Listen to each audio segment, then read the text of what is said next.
Well, here we are. This is the first bit of videoing on the second year of the Dancer North expedition. We got a very rocky start on this trip, which I'll tell you about later. But just now we're coming into a place called Port Protection, which is up at the very north end of Prince of Wales Island. This is the third day out of Ketchikan. First day we went to Myers Chuck.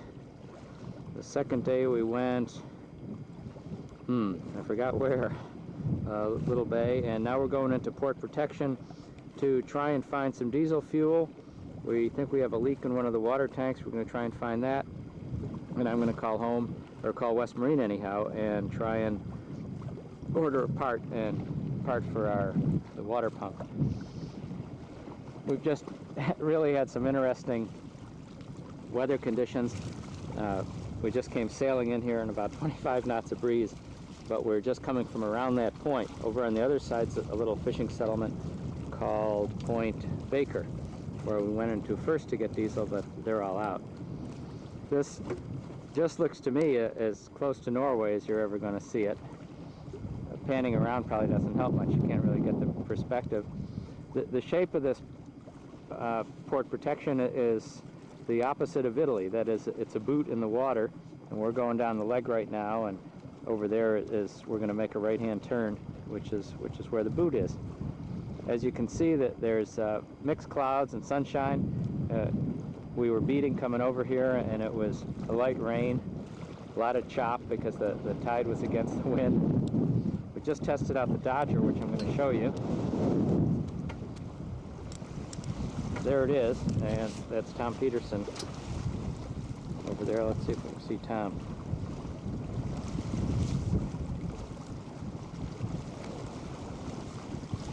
Later on you'll hear about the whole travesty of the Refuge Cove boatyard, which I've come to call the boatyard from hell. One of the things which you probably can't make out from here is that absolutely every surface on the top side of Dancer is covered as if it's been sandblasted. The hatch is all roughened. What should be clear vinyl on the Dodger is roughened. The varnish is off the teak. Anyhow, it's a real mess. But this is the first video because it's the first time it really felt great. And we're going to go in here and see what all we can see. Because that's not much point in my telling you, all viewers, that this is beautiful, but the video camera really can't do it justice. Well, it's just a few hours later after we've left Port Protection, and we've decided to go about 6 or 7 miles up the coast, down the coast, to a little place called Hole in the Wall. And we saw this real pretty mountain, so I thought I'd take a picture of it. The weather's really been very good. Not a heck of a lot of rain. Kind of mixture of clouds and a little bit of blue sky. You can see blue over there. Very pretty scenery here. This hole in the wall is going to be kind of interesting. It's just a little crack in the mountains, maybe about 100 feet wide, that leads it into a basin. So we're going to see if we can do that without hitting a rock. Anyhow, that's a pretty mountain.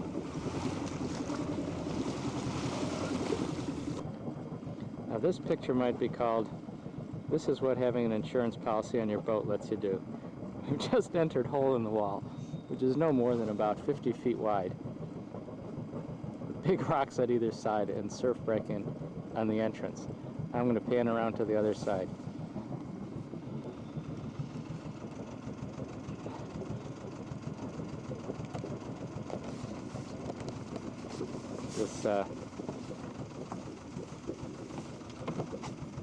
This little passage is going to open up into a bay in a few minutes. I better go mine. Well, this is what we see at the end of the Hole in the Wall passage. Our own private mountain and our own private lagoon.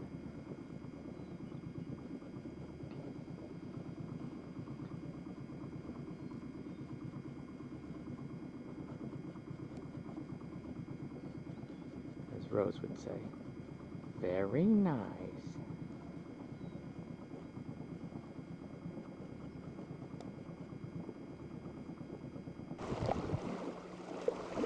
Well, today is June 8th. We left Hole in the Wall successfully this morning, and had a nice sail and motor sail over to the beginning of what? I forgot the name of the place. Where we enter, El Capitan Passage. And just as we approach it, I happened to look around and I saw this particular mountain. And I thought, I wonder if that's on the chart. So I looked on the chart, and there it was. Can anybody guess the name of it? That's right, it's called the Nipples. There are the Nipples on Prince of Wales Island, probably named by George Vancouver when he was out at sea for 4 years.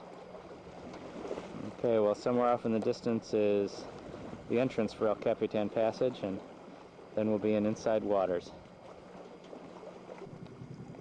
Today is June 9th, 1993. It's about 8:20 in the evening, and we're deep inside the west coast of Prince of Wales Island.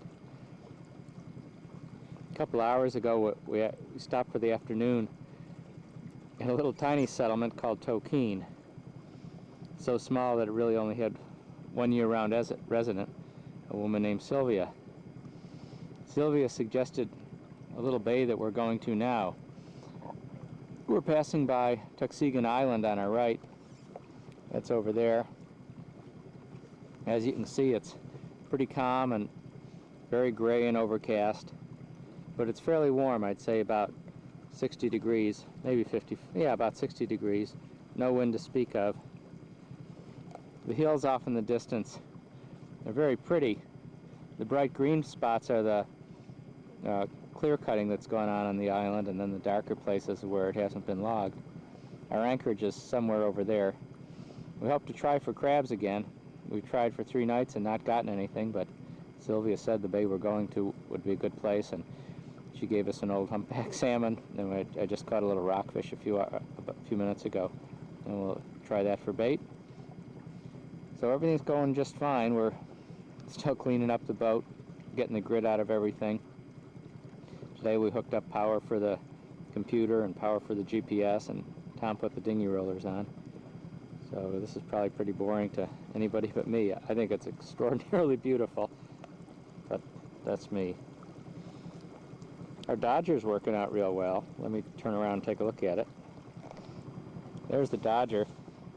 Makes the boat not as pretty, but it's awfully nice. When it rains, you just stay inside, and if there's any breeze from the front, you're not cold at all. I'm not wearing my polar hat. I'm not wearing my special gloves or my warm pants, long underwear. Just stay inside the Dodger, but it does separate you from the weather. It's hard to believe that we did the trip last year without it. There's a little more scenery, and I'll tune in later. Okay, well, Tom and I are here in Warm Chuck Inlet, and we've had our first successful day of crabbing here, and this is the big daddy of all crabs that we've seen so far. And Tom's taking that guy out, and he's going to put in his little brother. We've tried a crab trap every night practically. This is the 4th or 5th night, and the lady Sylvia who owns Tokeen suggested that we come to this place, so we sailed over here today. There was a lot of wind, a little more tricky passage than I expected, but the GPS and looking at the islands got us in. Okay, kiss the world goodbye.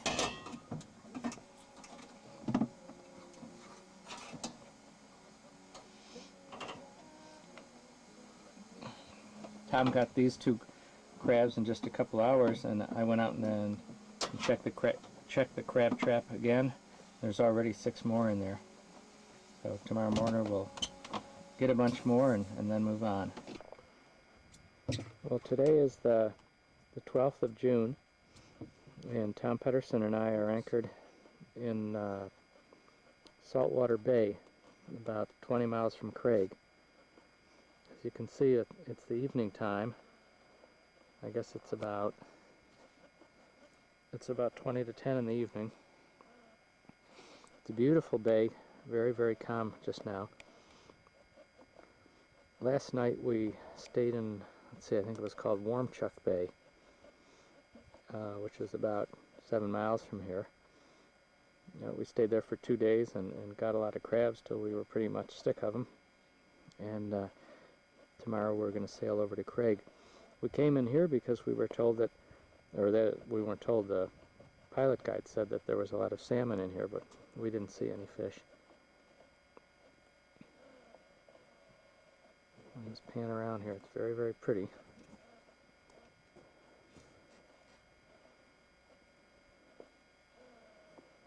There's my faithful crew there. Tom and I have pretty much done all the little jobs in my jobs list. Today I put in the lee claws, and everything's going just fine. We haven't gotten any fish, but we got lots of crabs, and it's all going just fine. The weather's been really nice. Yesterday was beautiful blue skies and white fluffy clouds, and today there was a little light rain, but for the most part it was dry with little overcast and some blue skies. The barometer's been high, and we hope it'll just remain that way. There's Alaskan sunset. Is it on? Okay, yeah. Okay, well this is the end of the first segment of the trip for 1993. It's kind of a shakedown cruise for this year, and I thought I'd go through for the video and just tell what's happened the last 9 or 10 days. Tom Pedersen and I got to Ketchikan on June 3rd to pick up the boat from Refuge Cove boatyard, and unfortunately things weren't great there. When we first got there, the first thing I looked at was the bottom of the boat that was supposed to have been painted real smooth for racing, and it was pretty bumpy. But I thought, well, that's okay. And then I climbed up into the cockpit. It was pretty filthy with sand all over the place and paint peeling off of the little bridge deck seat. And I thought, well, that's okay. And then I opened the boat, and my heart sort of dropped, because what had been a beautiful finished birch interior was a stinking, moldy, gloomy mess. I can't believe that they really ever pumped out the boat. There was about 4 inches of water in the bottom, and there was water in all the compartments. And I guess being closed up with poor ventilation just led to everything being moldy, and virtually every surface that was organic and not varnished turned really quite black. And even the varnished surfaces where there were small pinholes began to mold. Well, Tom and I began to clean up the boat, and I made arrangements with the two people, Walt and Lance. They were supposed to be the people who had painted the boat, to get the boat put in the water.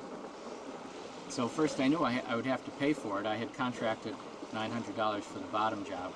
So when I went in the office, they started pulling out timesheets, and I could see that the charge was going to be way, way more than $900. I said, wait a minute, what's going on here?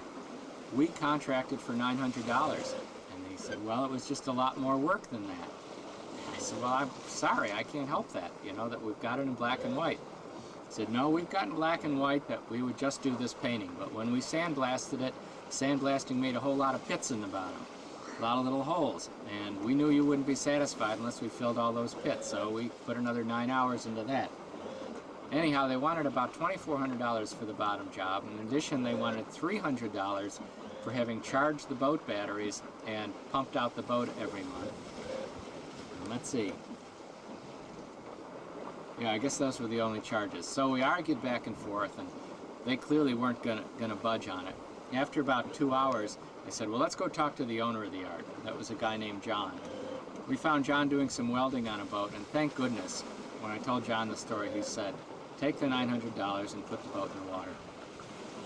Well, they put the boat in the water. When I checked on the batteries, my 3 nice new batteries that I left last year had become 2 batteries, one of which turned out to be, seemed to be quite dead, and the other one with a very low charge on it. So I kind of doubt that they had ever charged it.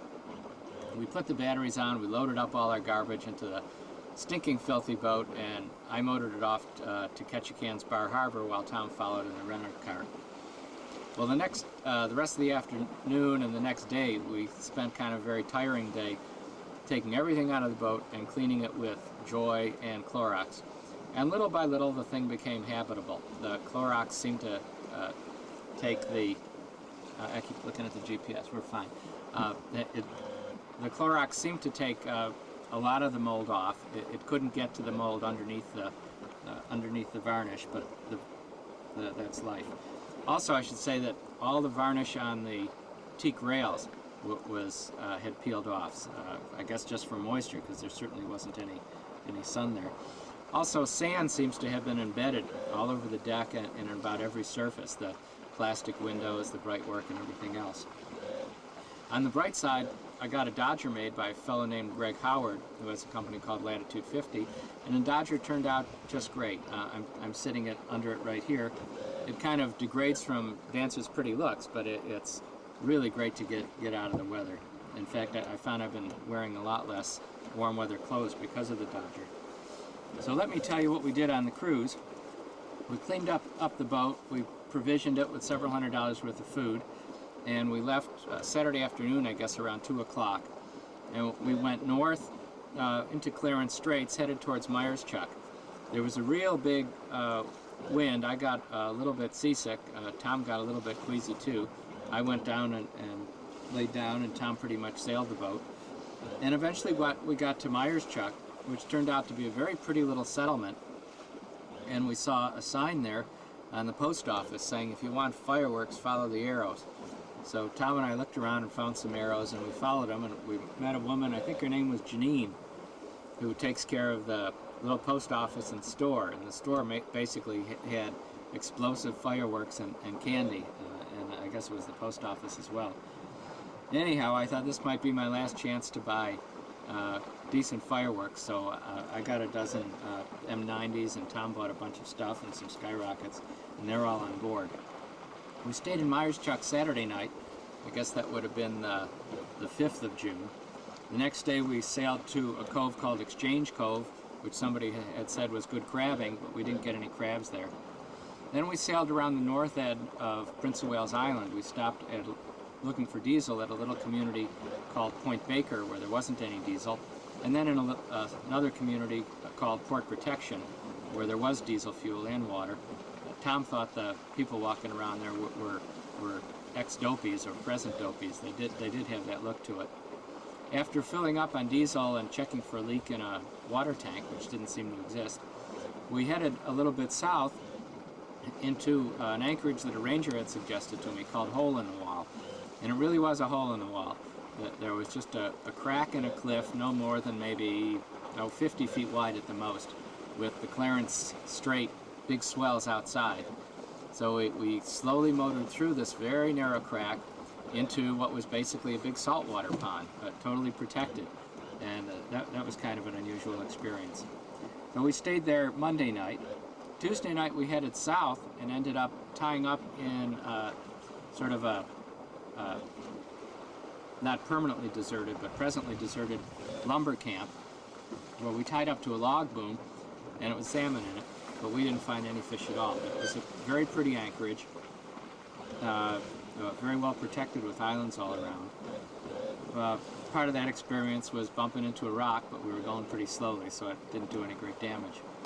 Well, we left there this morning. It's a beautiful, clear day, and we're headed for Craig. You probably can't tell it, but we're running wing on wing downwind, and that's about it for the first 9 or 10 days. Everything's gone just fine.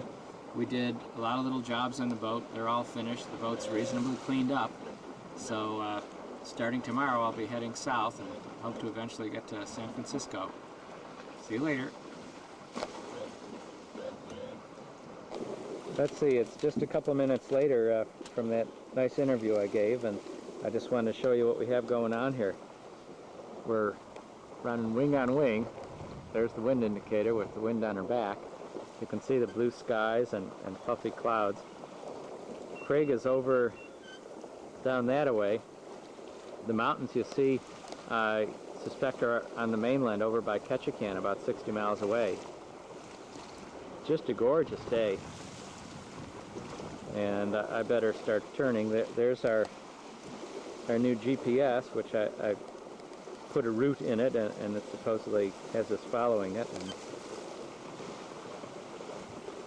Tom, you got anything to say here for the camera? No, but I wish, no. Oh, that's a good comment. Wish I could stay. It's really beautiful. Well, I know you want to get back to your lathe and milling machine. Yeah, turn some handles. That's right.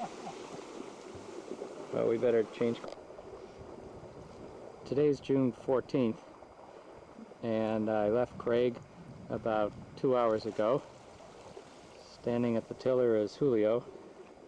Better turn around, Julio, and capture yourself. So Second mate. Second mate. Third mate, Letitia, is down below. This is another example of what they mean when they say you can't sail in Alaska.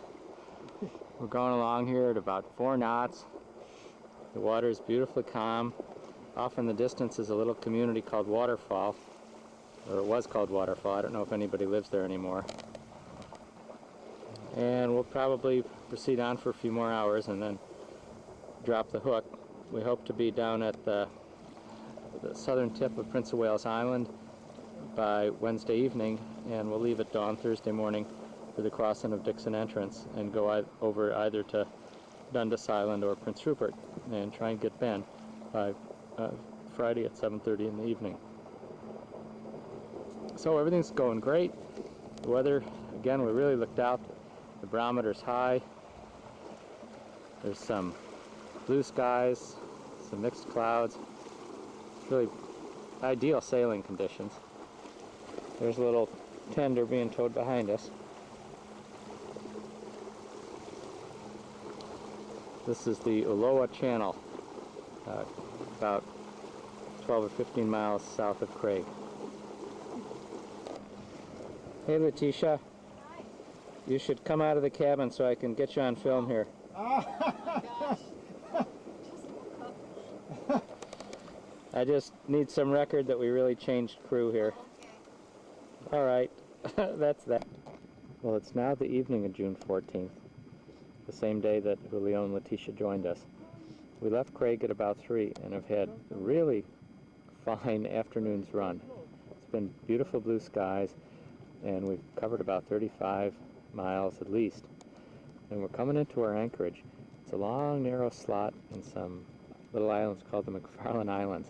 Really very pretty spot, and I'm just looking down the slot. I think that wide spot in the road up ahead is the anchorage. I saw some bait fish jumping a few minutes ago, so I put over the salmon line and hope we can catch some dinner, although it's unlikely.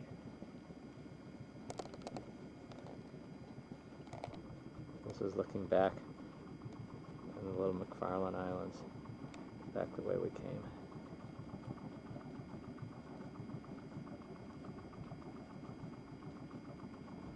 This is a gorgeous spot.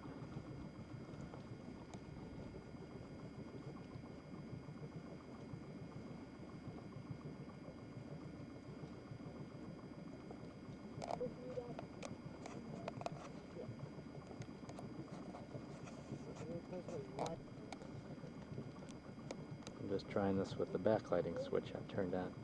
That's the backlighting turned on. And that's the backlighting turned off. Well, today is June 15th. Julio and Letitia and I had beautiful sailing conditions today coming out of the McFarland Islands. So I made the decision to sail all the way to the tip of Prince of Wales Island and have us a day ahead of schedule to maybe make use of the high pressure and good weather to make the passage over to Canada. I'm just taking a shot here of the rugged tip, southern tip of Prince of Wales. We're heading out now into the open ocean, which, as you all know, is my nemesis. There it is, folks. Nothing. Well, there's something over there, but that's it. Open ocean. But it's a beautiful day. The swells are very small, so I should be just fine. Anyhow, back to the coast here. Well, today is June 19th, and we have a new addition to our crew. Here we see second mate Ben Packard, who arrived last night after flying by himself at age 9 years old from San Francisco to Prince Rupert with a 3-hour change of planes in Vancouver. We're in Prince Rupert now. Julio and Letitia decided to go to a very nice hotel for 2 nights for sort of rest and recreation, and that seemed like a good idea. And what are you doing, Ben? What are you doing? And it's now Saturday morning, and in about an hour we expect Julio and Letitia to get here, and then we're going to push off for Point South. We have 7 days in which to go to Prince Rupert to Bella Bella. We have to average just a little less than 30 miles a day to do that. All day on Thursday it rained. It was a very unpleasant trip coming down here from Dundas Island. There was a lot of chop and the boat was pounding as we motored directly into the wind. Yesterday I just puttered around in the boat. I fixed a port light and did some shopping and arranged the charts for Canada. Right now I've got to put water in the tanks and get ready to go. Ben, tell a little bit about your trip down here. Well, I got on a plane from San Francisco to Vancouver, and in Vancouver I had to wait in a waiting room for 3 hours, and I thought it would be really boring.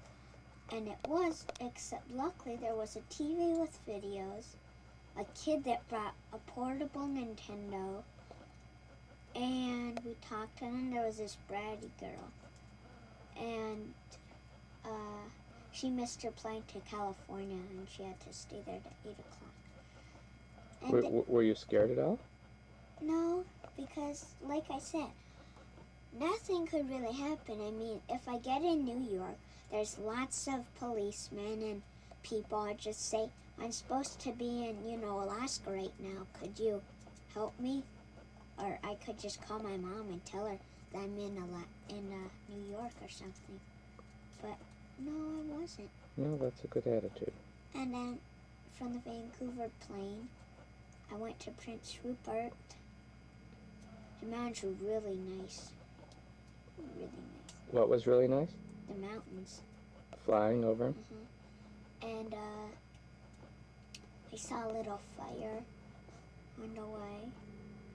And I got there, and then I got on a bus, and it was about a 15-minute ride, and it drove onto a ferry, and the ferry was a 20-minute ride, and it went over to where my dad picked me up, and we hugged. And we picked up my baggage, and we had dinner with a couple named Julio and Letitia. They're both surgeons or doctors. No, Julio's a doctor, Letitia's a nurse.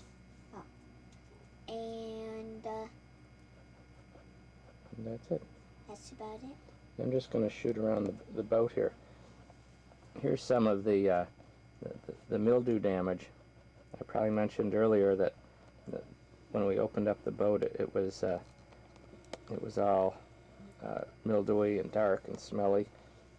That's Ben's shoe. The water damage is sort of blackened the wood along the floor.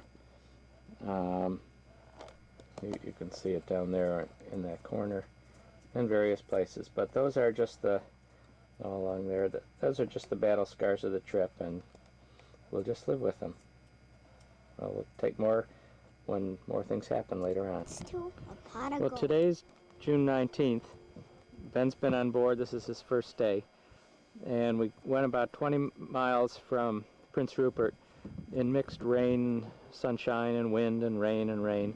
And as the day wore on, it got less and less rainy.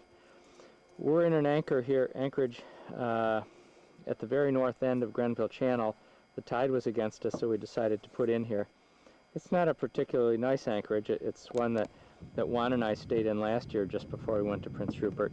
I came in here both to wait out the tide and because I remembered that there were crabs here. We set the crab pot, but nothing was in it.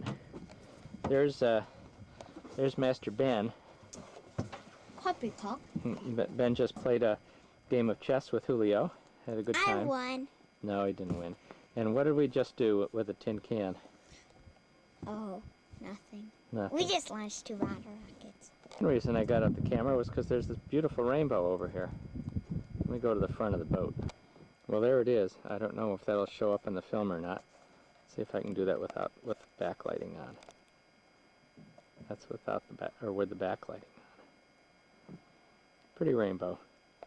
Anyhow, Julio and Letitia have just taken off in the dinghy to make a little evening tour. We ate an early dinner of spaghetti and salad. I hear their motor off in the distance. And we'll probably turn in early tomorrow morning. We're going to catch the tide and hopefully have a nice run down Grenville Channel. It's June 20th, and we're just leaving Clue Nugget Inlet. This is one of my favorite places on the Inside Passage. We went in here for lunch. Ben and I went swimming and had sandwiches. Tried to catch some crabs, but didn't have any luck in an hour and a half. And now we're headed south for Lowe Inlet. So it would be nice to think I'll be coming back to Clue Nugget someday, but it's probably unlikely. And I wish I had a wide-angle lens to capture this.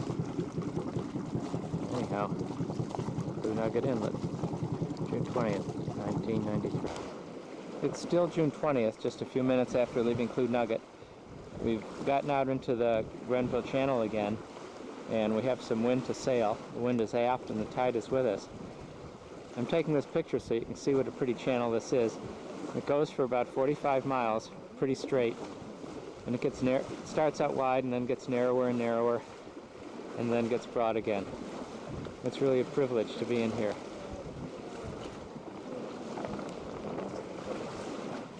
Today it has been a warm day, blue skies and big fluffy clouds. We had some rain showers. Ben and I went swimming and took a bath in the water. I'm going to get knocked off the bow pulpit here, so I better stop.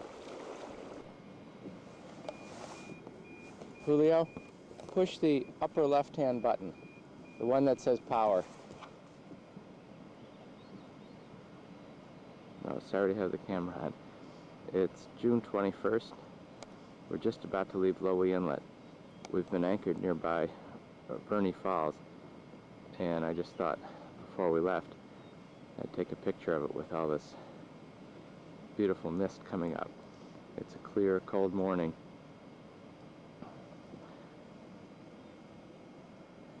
That's our crab trap over there. Nice blue sky, although the barometer's dropping, so we'll have to see what's in store for us today. A couple of nice boats here, and Dancer. It's still June 21st. We're about 6 miles outside south of Grenville Channel, headed for the hot spring at Bishop Bay, and I'm panning up towards the general direction of Hartley Bay. It's a nice calm morning, warm, a little cool. You can see the snow-capped mountains in the distance. Ben and I are just sitting out in the cockpit talking, and Ben's writing in his journal. Hi. There's Ben's journal. Hello, camera. How you doing so far, Ben? Good. I'll live for 2 weeks. I'll live for 2 weeks. Live for 2 weeks. What did we see this morning coming out of Grenville Channel? An entire school of dolphins, and one came up to our bow. Yeah. And turned around. And that camera has a big stand problem. And that's the most exciting thing that's happened today. Well, let's go back to our trip then, okay? Okay. Today's June 23rd. We've just gone by about 2 to 2.5 days of dreary rain. Just rain, rain, rain, rain. I think maybe Julio and Letitia weren't too happy with all that rain. We came by Clem 2 today, and now we're going up the Jackson Passage to our final anchorage at Rescue Bay. As you can see, it's a very, very pretty passage, kind of cutting a long island right in two. The passage is about 5 miles long. Ben continues to be an absolute delight. I'm real happy to have him with us. with us. He keeps himself entertained, writes in his journal, reads, rows, moves around. Last night we played poker with him and this game that he calls BS. There, I just changed the backlighting. Great conditions to motor. There's the kid right there, back in the old cockpit. What's he doing? Hi, Ben. This is so much fun. And I guess there's someplace there is Julio. I guess I can't see him. A couple of days ago, Ben was playing with dolphins on the front bow. A few hours after we saw 3 killer whales that we tracked for about 45 minutes. Then we went into Baker Hot Springs. That was real nice, just basking in the hot water. Benjamin the ham. Well, here's some more of the passage. Today is Wednesday, and we plan to be in Bella Bella by around Friday at noon. Not before. It's only about 30 miles from here. And that's where the Julio and Leticia will be taking off, and Neil Ross will be joining us for about a 240-mile stretch down to Comax. Anyhow, I hope I can remember this very pretty scene. The barometer's high, and I hope we'll be having clear weather for a few days. Jackson Passage, British Columbia.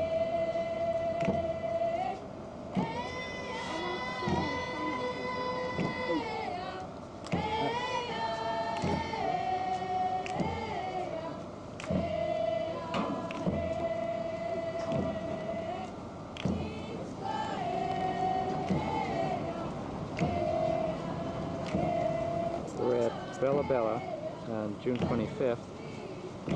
Queen of the North is docking with several hundred indigenous people who are coming here for a week-long celebration.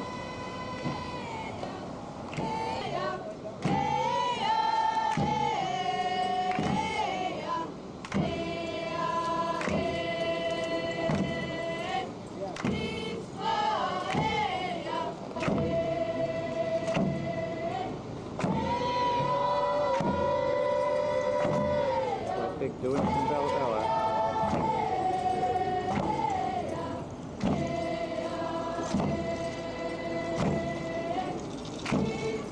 And indigenous people. Clans coming from as far north as the Prince Charlotte Islands and as far south as Seattle. 26 different clans are supposed to come by canoe.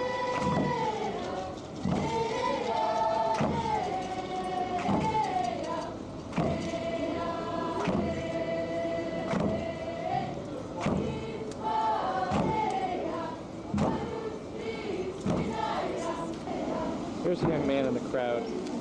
Want to tell us what's going on here? Nothing.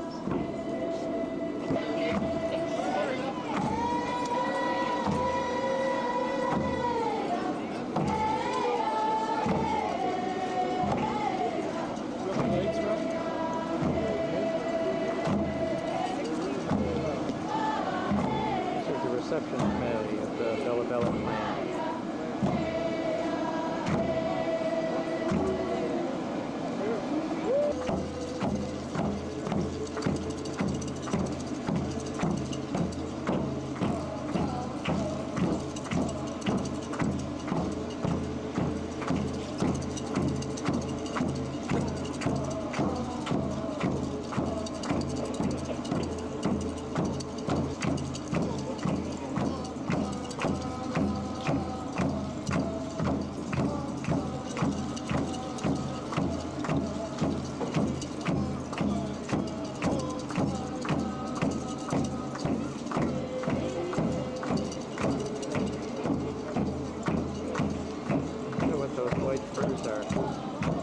They're ermines, that's mucho buco.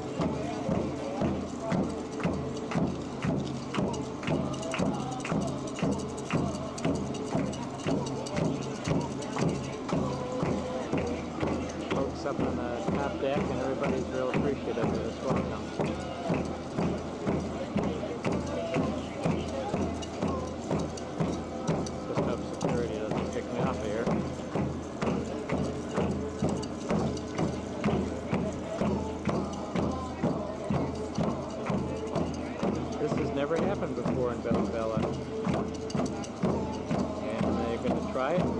how it goes.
People are beginning to come down.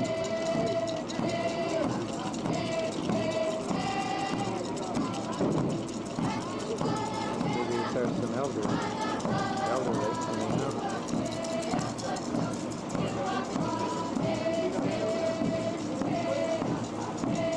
Nice. They're treated with respect. Made to put off the boat.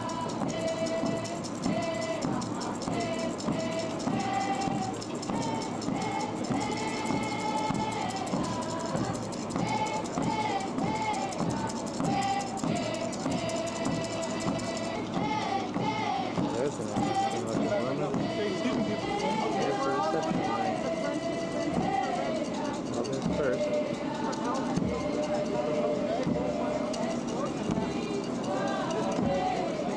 There's 600 more people to come this day.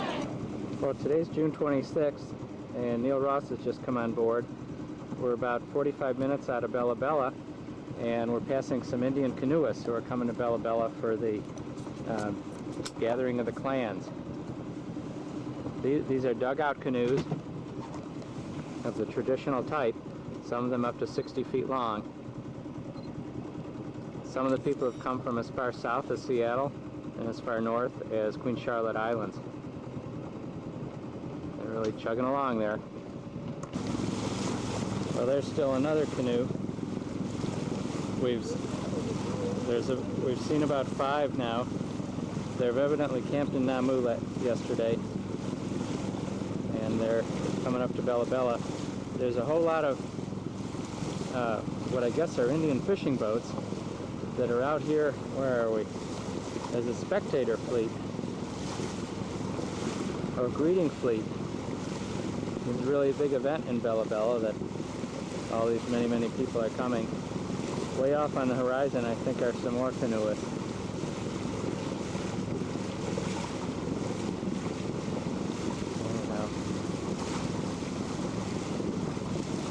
Too much. Most of the fishing boats seem to have a lot of people on board to watch. Today is June 27th, 1993. We're looking at the lighthouse at a place called Scarlet Point, which is at the southern end of Queen Charlotte Sound, just before entering the little harbor called God's Pocket.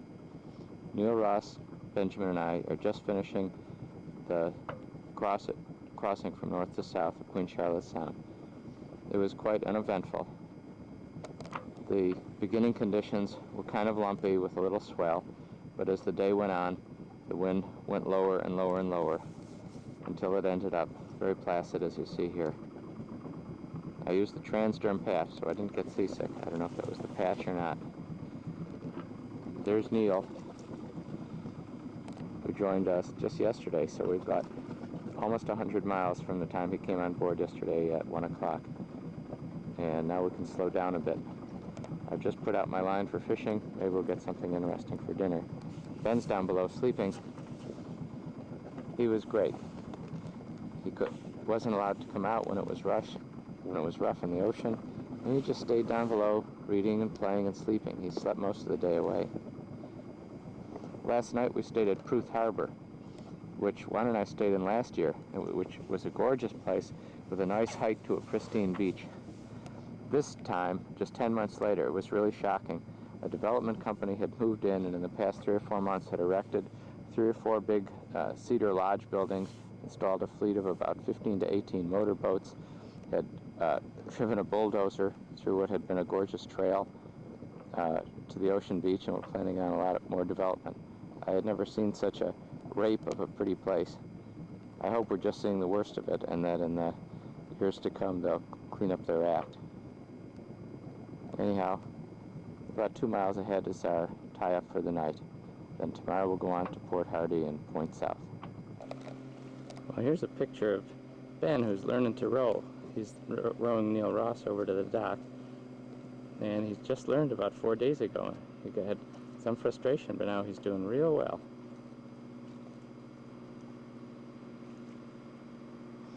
We're anchored now in God's Pocket. On the way in here, I think I hooked 2 salmon, who one broke the hook and the other got off the hook. This is some kind of little fishing resort here at God's Pocket, and Neil and Ben are going to see if showers are available.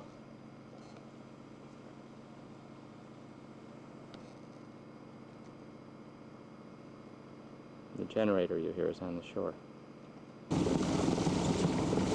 Well, today is June 28th, and we left God's Pocket about an hour and a half ago, and first tried to fish in a place where people said was pretty good, and in about 10 minutes we caught our first coho, I'd say about a 4-pounder, and Benjamin scaled the fish, and I gutted it, staked it.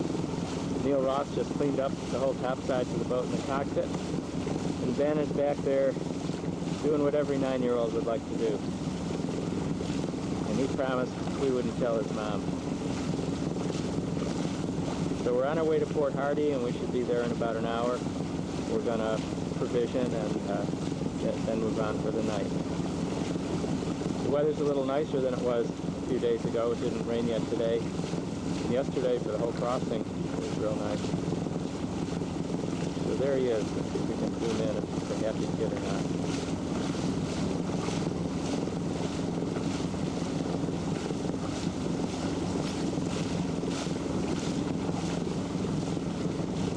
Ben's getting to be quite the rower, quite the fisherman, and quite the ham.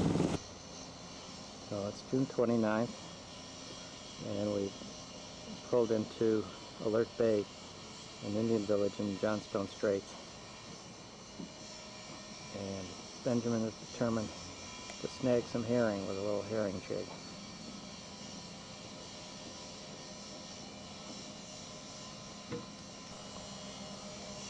Just finished off the last of last night's salad. We had a nice salmon sandwich that's made by Neil Ross. There's the kid.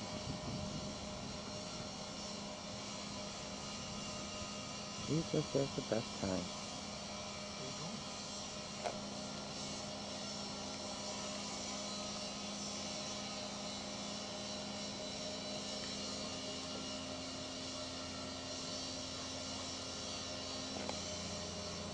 Hey Ben, why don't you tell what you're trying to do?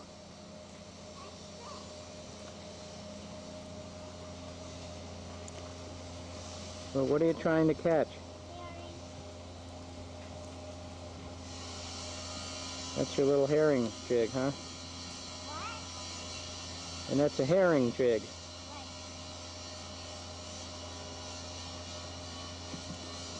Can you look this way?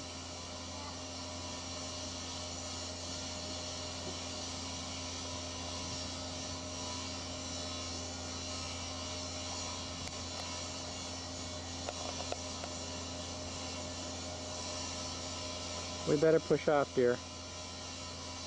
Time to go. Today's July 1st, 1993. Neil Ross, Benjamin, and I are motoring in the last stretch approaching Denton Rapids in British Columbia. It's been a gray morning with clouds leaving big piles of fog in the mountains. It's actually been a beautiful morning, no rain and quite still. and the clouds are trying to rise up. There's even a little blue sky there. I'm taking a picture of this because it's one of the places that struck me last year as one of the prettiest parts along the passage. There's a clear cut that's been growing back in, a little cataract over there.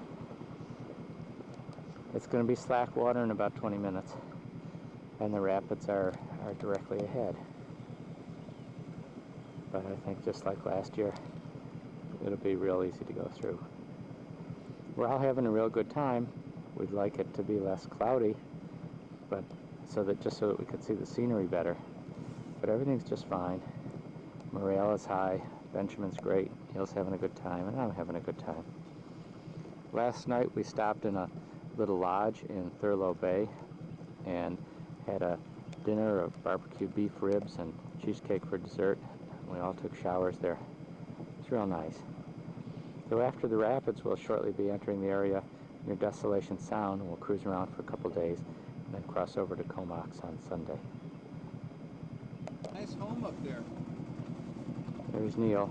We just dropped Got the satellite dish, the whole works. Want to make any comments for posterity? Yeah, I'm ready for the sun to come out.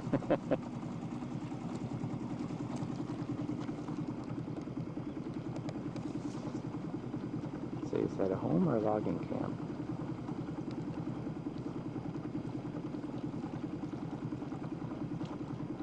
Can't quite tell. Well, turn off. Well, we've just passed through the Culta Rapids and entered Desolation Sound, and there's Ben out in the dinghy all by himself trying to take a picture of dancers sailing by. We've got a very gentle wind. You gotta come about so he doesn't get too Okay, nervous. maybe 2 or 3 knots. How you doing, Ben? Okay. Here I am. Why don't you tell what happened, Ben, while you're scooping? Dad is dragging, or Dancer was dragging me in the Avon dinghy, and my feet were in the water. When I walked over to the yellow line to pull myself in, and my white tipped it over, so I'm scooping out the water, as you can see. And I learned a lesson that you shouldn't grab onto the yellow line while you're in the dinghy.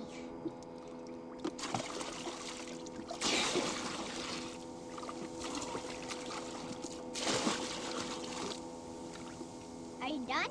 Yeah. Today is July 2nd, 1993. Benjamin, Neil, Ross, and I spent last night on Cortez Island in a nice harbor called Gorge Harbor. It's July 1st, Dan. It's July 1st. Thank you, Ben. We've just come around the bend of Cortez Island and are approaching Desolation Sound. That is my most favorite view in the whole world, the snow-capped mountains in the background of Desolation Sound. Today we have what is the nicest weather of the entire trip. It's warm and sunny. There's clouds in the distance. We've had a light breeze and we're able to do a little bit of sailing. We plan on going to going up T-Kern Arm in Desolation Sound, maybe taking a shampoo at the waterfall and finding some oysters and then spending the night at Squirrel Cove. Well, video doesn't probably capture it very well, but for me that's heaven.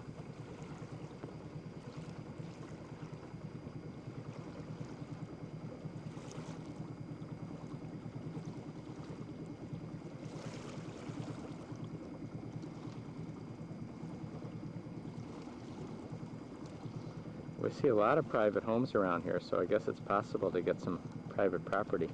Maybe a good place to retire. There's our boat boy Ben up on the front deck. He still continues to be great crew and great company. How are things going, buddy? Good.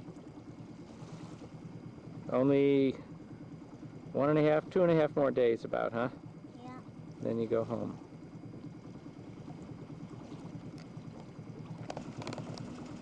We've taken the front windshield off the Dodger, and that's a real big improvement, because now we get a little more weather. There's Neil tucked in under there. Maybe I can get a picture of Neil. Hey, Neil, stick your head out. There you go. Hi, Dick.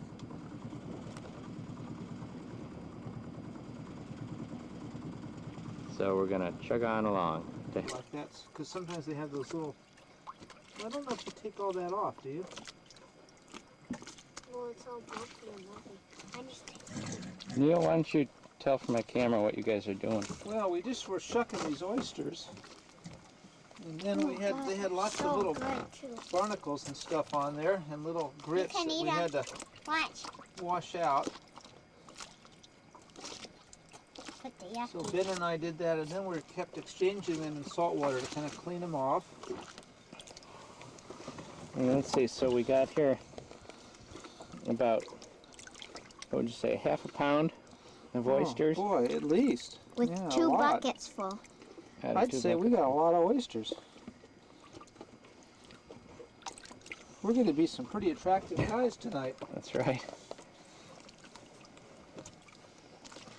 It's a good thing we're going into town. Ben, why don't you tell how we took the oysters, Ben? Well, we went over on that shore, I think, pretty much close to there.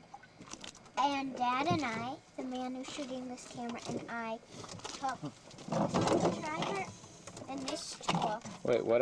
Show the tools A there? screwdriver, and this is like a picker. And basically the point is you go to the shell, Oh, that's a good pun. The point is, okay. and the shells are on the rocks, and you pry it off. So we tried to look for the little ones because we predict the little ones are sweeter. So we got them, then we got back to the boat, and our man Neil Ross pried Don't point with the knife. most of them open. Yeah, I was just going to try and boil them to get them open. But Neil shucked them. Neil and Ben shucked them. Let's see, where are they? Yeah, make it look like a little more here. Okay, Ben, don't damage the tissue. All right. All right, now we're going to try and cook Now we them. got to clean. So today is July 5th, and I'm just at the entrance of the beginning part of Jervis Inlet. It's a beautiful day, sailing along. Marilyn's steering the boat. You notice there's no noise of the engine, just the slash of the boat going through the water. The dinghy's up on deck, so the stern is real quiet. Off to the left here, there's a very impressive waterfall, dropping down about 2,000 feet. I was going to stay here for the night, but instead I'm going to go over to a little place called Egmont, because tomorrow I've got to run about 33 miles to get up to Malibu Rapids for slack water. The last 2 days have been just gorgeous. They're the first really fine weather that we've had in 2.5 weeks, so it's really great. I'd say the scenery is just going to get better as we go on up. Ben and Neil left the boat yesterday evening, and this is my week of solitude. Today is July 7th, and I'm just hanging around on the outside of Princess Louisa Inlet waiting for the tide to turn. There's a number of boats in here, and seems to be some kind of a lodge on the shore. Pretty schooner named Elsa from Seattle. And it's supposed to change in about 15 minutes, and then we'll go see what's going on up there. This is looking up Jervis Inlet, just past the entrance to Princess Louisa. There have been high clouds all day, which are lifting more and letting me see more and more of the mountain. There's another boat that's waiting.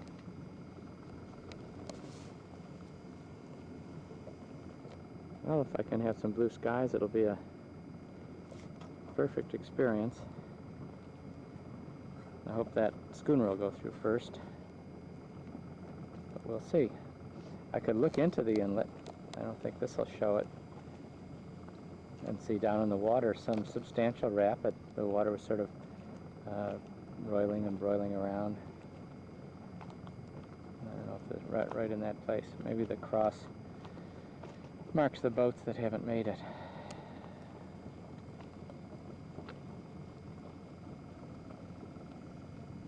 And here comes Elsa again. We'll just wait another 10 minutes and then do it.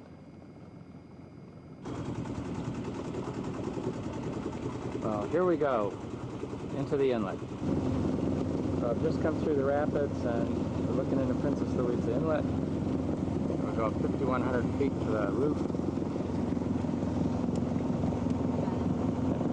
There's our friend up there.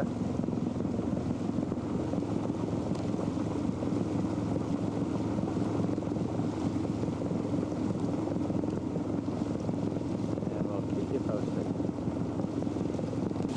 Right at the rapids, there's this religious camp. Nice place to go to summer camp. And this boat was just waiting for all of us to come through before he risked that big sucker. Well, it's still July 6th, and I'm now up at Princess Louisa Inlet. And you might wonder what that group of people is doing, clapping and singing. Well, there's a religious camp here. And they're doing their thing there.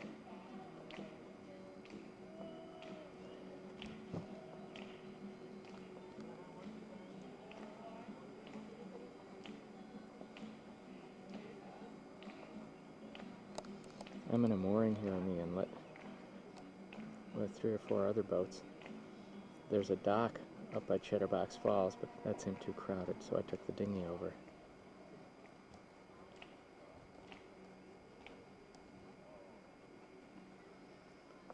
It's a very beautiful place. I hope to stay here all day tomorrow, maybe read. If the weather's clear, I'll go again by Cheddarbox Falls. Lots of oysters here, but kind of already did the oyster thing today.